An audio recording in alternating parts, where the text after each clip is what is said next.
There is a restaurant in Napa Valley whose food is so good, the wait list is months long. For the 12th consecutive year, Michelin has awarded it 3 out of 3 stars, and diners happily pay upwards of $300 per person to eat there. That restaurant is the French Laundry. So what goes on in the French Laundry's kitchen that beguiles diners and critics alike? Perhaps the answer lies in here. It's cookbook. I've promised my guests to craft a feast from these pages for this week's bourbon dinner. But can one mortal replicate these recipes? French Laundry.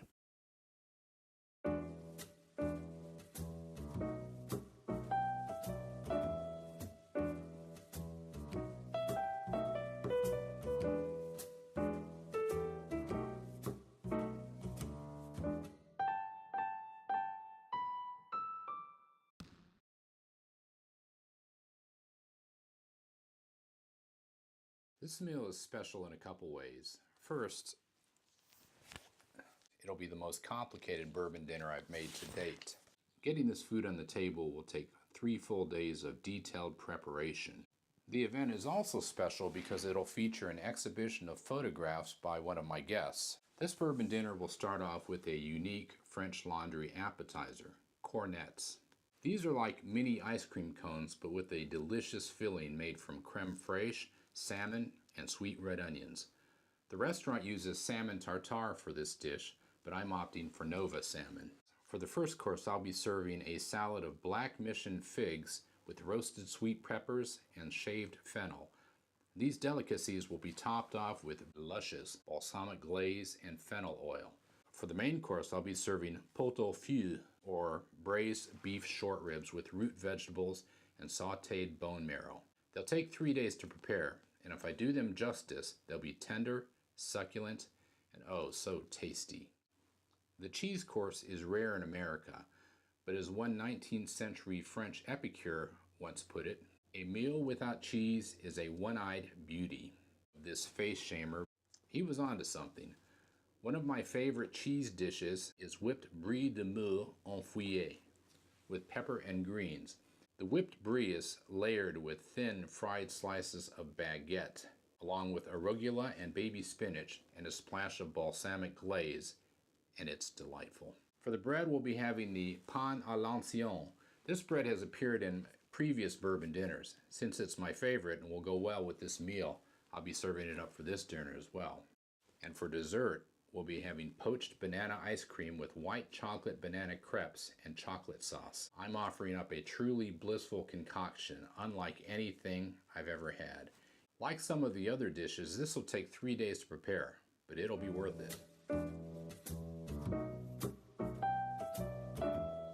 It's Thursday, 2 days before the dinner, and we're going to start with what may well be the simplest task of all the tasks that I'm going to be accomplishing here, and that's making the creme fraiche.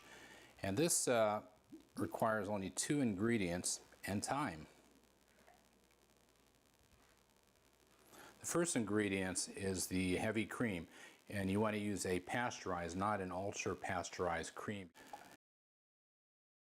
And then I'm putting into 2 cups of cream, 3 tablespoons of cultured buttermilk. And we're going to put a cheesecloth over the top of the jar.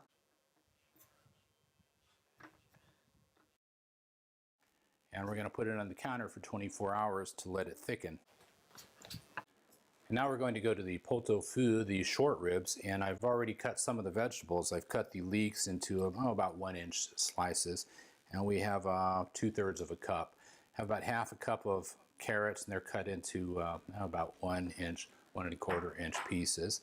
I also have a couple sprigs of thyme, a bay leaf, and about 10 sprigs of Italian parsley. And we're going to add to that mixture an onion, half cup of onion I should say, and this will be sliced into 1-inch cubes or so.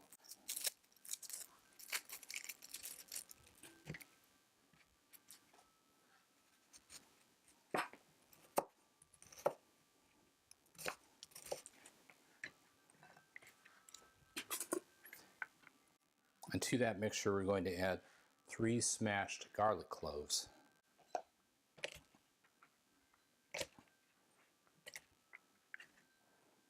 Now we're going to boil these vegetables in a bottle of Cabernet Sauvignon.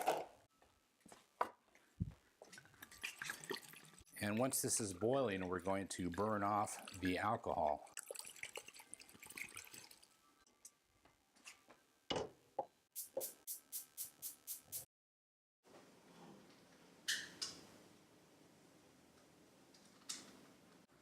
All right, we're going to let that cool now, and then we're going to pour it over the short ribs and marinate those overnight. I'm now going to start the banana ice cream dessert. And we're going to start with 6 bananas. I've already peeled 4 of those. And we're going to add them to this pot along with half of a vanilla pod. First, we're going to scrape the seeds out of there.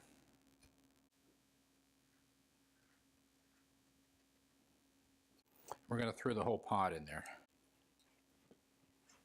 Heavy cream, milk, and sugar. And what we're going to do with this is put it on at a very low heat, keep it below boiling, and just simmer it for about 15 minutes. And during that time, the bananas will get soft but not mushy. And I'm going to cover these with a paper towel to keep them moist.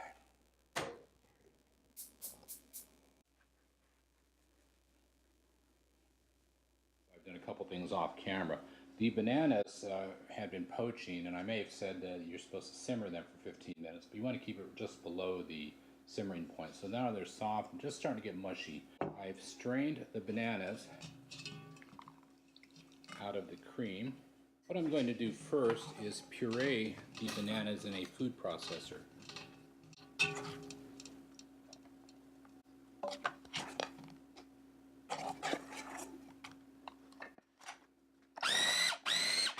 And what I'm going to do now is scrape these through a strainer.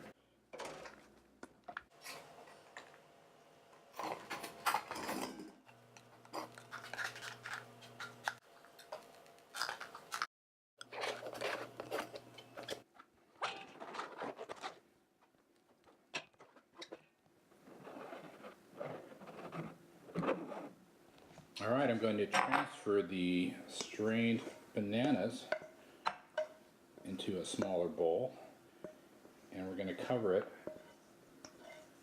for use a little bit later. All right, I'm going to turn now to the cream that's going to become the ice cream, the banana ice cream.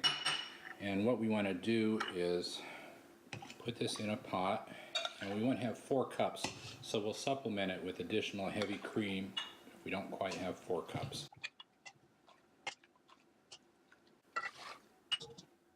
We're now going to bring the cream to a simmer. While off camera, I separated 10 egg yolks from the whites, and we're only going to use the yolks for this recipe. And I have half a cup of sugar. We're going to mix those together, and we're going to whisk them.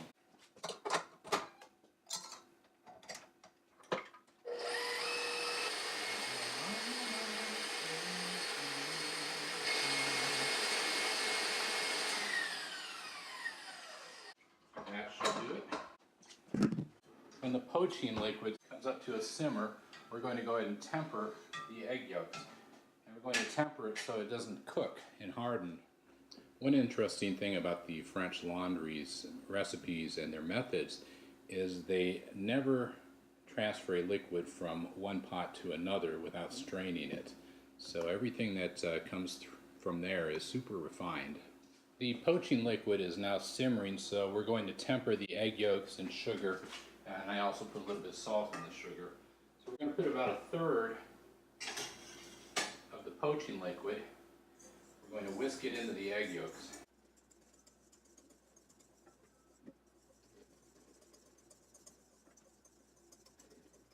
Then we're going to put all of the egg yolk mixture back into the pot. We're going to whisk and stir the resulting mixture for a little bit until it coats the back of a spoon. All right, the custard mixture And I'm afraid the eggs have cooked a little bit more than I wanted them to. But we're going to be straining this, and hopefully that'll take care of that. So I'm going to put this into an ice bath. Stir it occasionally until it cools. I may have to make this over if after straining it, it doesn't look better than this. This looks a little like scrambled eggs. The custard has cooled some, and I cheated a bit by putting it in the blender. And now we're going to strain it. And if it looks all right, I'm going to go ahead and chill it. It actually looks pretty good.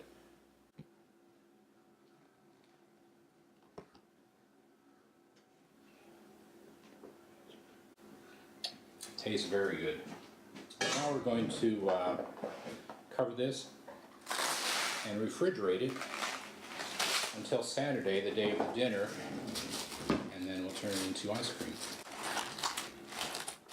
I'm going to turn to the filling for the crepes, for the bananas and crepes, and I've melted until smooth, about 9 ounces of white chocolate. And I've also heated up the pureed bananas from earlier today. I've heated them up so that there's no temperature shock for the white chocolate. And what I'm going to do is puree these, and add a couple drops of lemon juice and about a 1/4 teaspoon of salt. And then we're going to refrigerate it until it's time to put together the crepes.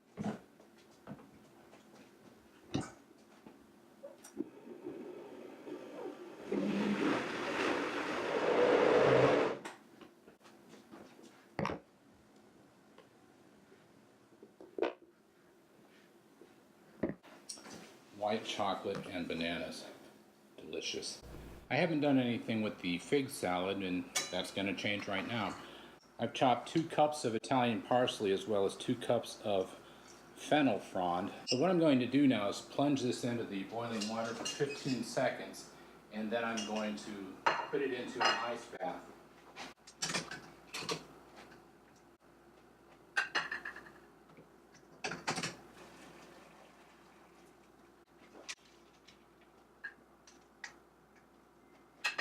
The fennel fronds and the Italian parsley are now cooled off. We're going to let this drain a little bit, and then we're going to squeeze it dry and blend it up.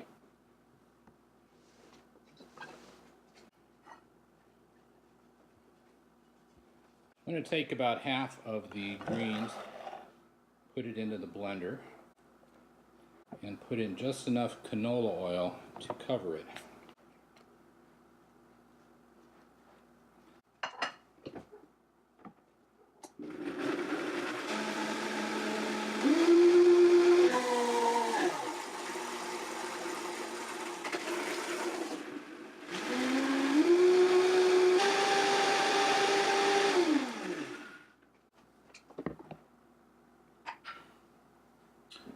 We're going to refrigerate this. I'm going to let it cool down a little bit, and we're going to leave it in the refrigerator overnight.